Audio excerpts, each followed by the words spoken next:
Welcome to Jethro's Garage. Hey, today I'm going to be working on air compressors. I'm going to be working on changing over from a 60 gallon to an 80 gallon.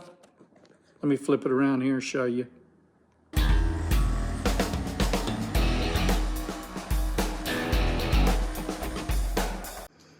So the one on the right, my right, yeah, I guess it'd be your right too. I don't know.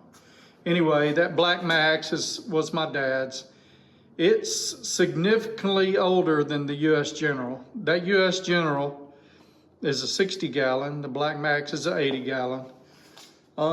Black Max has just a little bit bigger of a compressor, but it doesn't leak oil like crazy. Let me show you.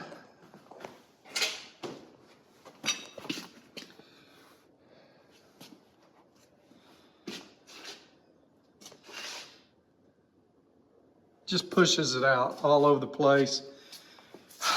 I haven't quite figured out what it's from. I keep this, I've had to start leaving this loose. I think I'm building pressure inside the crankcase and it's pushing it out. It seems to help a little bit leaving the filler loose, I don't know. But anyway, in the meantime, I'm gonna switch to this one. This one, I guess it leaks a little, but nothing nowhere close. You can see it's still pretty high on there, and I don't think Dad added a whole lot to it. This compressor, ooh, it is at least, dang it, he had to have got it at least somewhere around the mid-90s. So, don't know how long it's gonna last me, but I'm gonna try to take care of it. So, goal is transfer everything over to there, get it ready so I can plug it in. This one, look, my setup isn't good. Ain't no way, shape, or form is it good.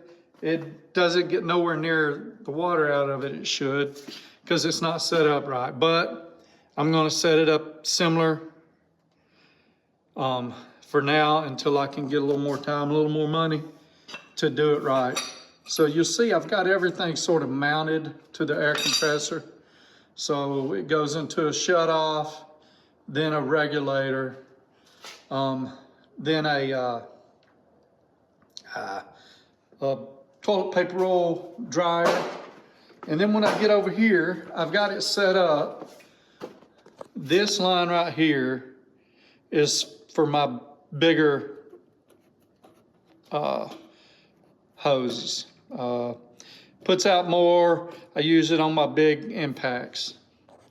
But then I take everything through here, through another water separator, through another regulator, so I can keep better control of my air pressure. And then I got one going straight out here. This is what I use for my plasma. And this can be used for just about anything. And then I've got a drain right here, which doesn't collect a whole lot of moisture. So I'm gonna be separating all that, mounting it on this, but I'm actually gonna mount it on the wall over here. Now, next thing I'm gonna do is I got a water separator down there that I'm gonna pull off and put on here. So, a little bit to get done. I'm not even sure I have everything I need, but we'll see. This is sort of stage one. Stage two is gonna be putting in a better way to dry my air, which will include probably coming off of right here.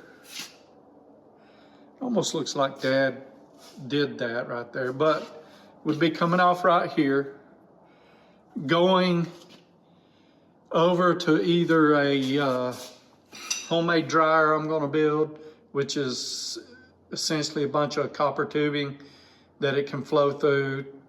That's gonna be mounted up in here somewhere. Bunch of copper tubing it can flow through until it, reduces air temperature and can drop the moisture out of it, because when the air comes out of here, out of the compressor. It's hot. Compressing it and the friction makes it hot. So when it gets down in the tank and it cools, it drops the moisture out. Well, that moisture might still be in it even when it goes into the lines.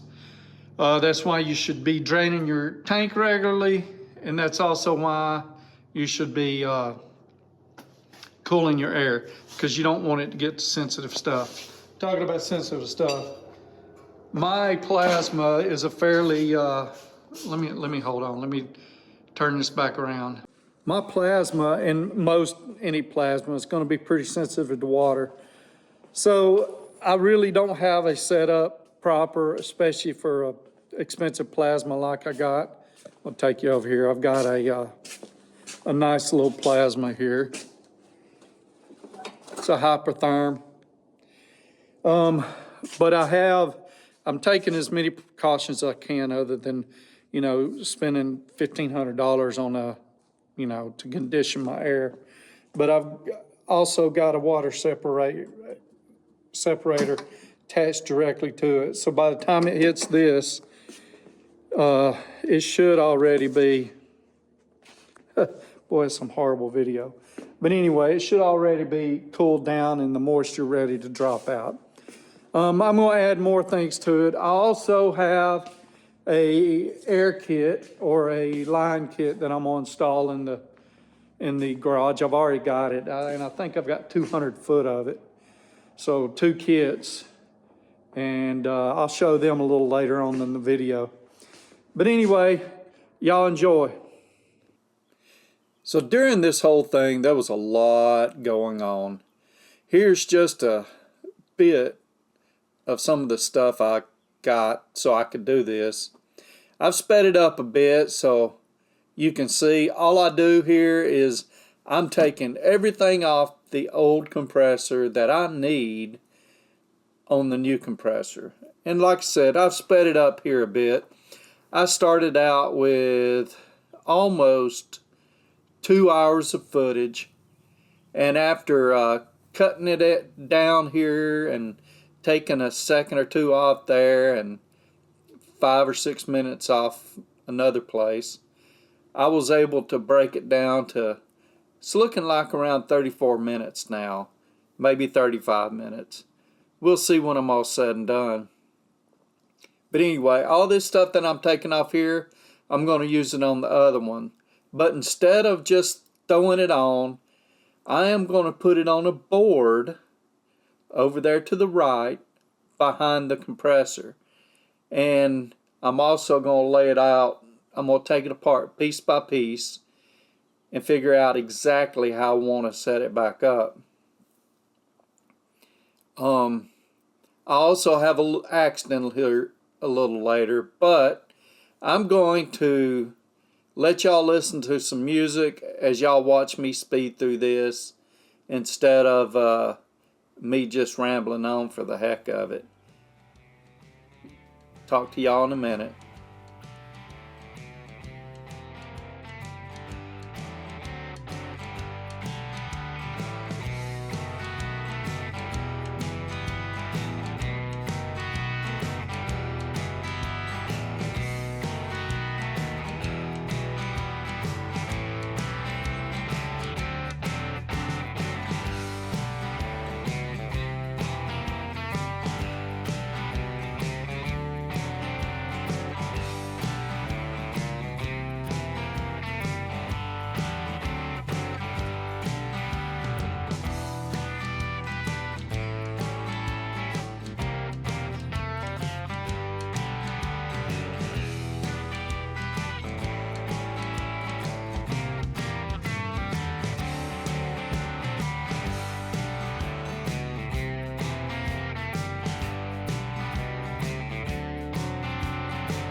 So here's where I start to lay everything out. I'm marking my standoffs.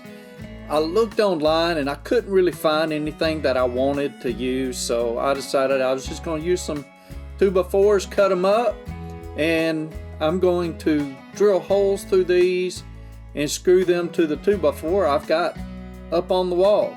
This is what I'll end up attaching my whole rig to. You'll see here in a minute what I do.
So I'm taking these apart and I'm laying everything out the way I want to. I've had to take these regulators and swap them around so that I had the gauge on the proper side. And it's pretty easy. There's an Allen plug in one side and then the gauge is on the other, and pretty much you swap those two around. Bottom line, you want the air coming in on the proper side and going out on the proper side. As I'm doing this, I don't know why I've got two regulators. I'm watching it and I'm seeing me do it, and I can't remember why I've got two regulators.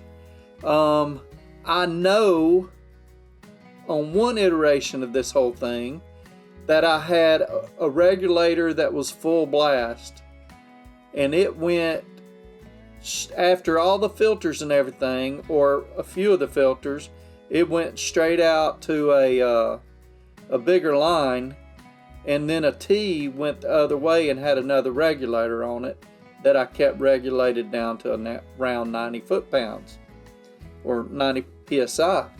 Well, I'm watching this now and I'm trying to figure out why I lined up two regulators up together, but I'll figure that out later. It don't really matter. Maybe I can take that one out of the mix and use it, for something else. I don't know, but you see the process. Got it laid out how I want, and trying to figure out exactly what I need. And through here, you'll see me stop, tap my foot a little bit, trying to figure stuff out. But enjoy the music.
Okay, so this is for the most part put together.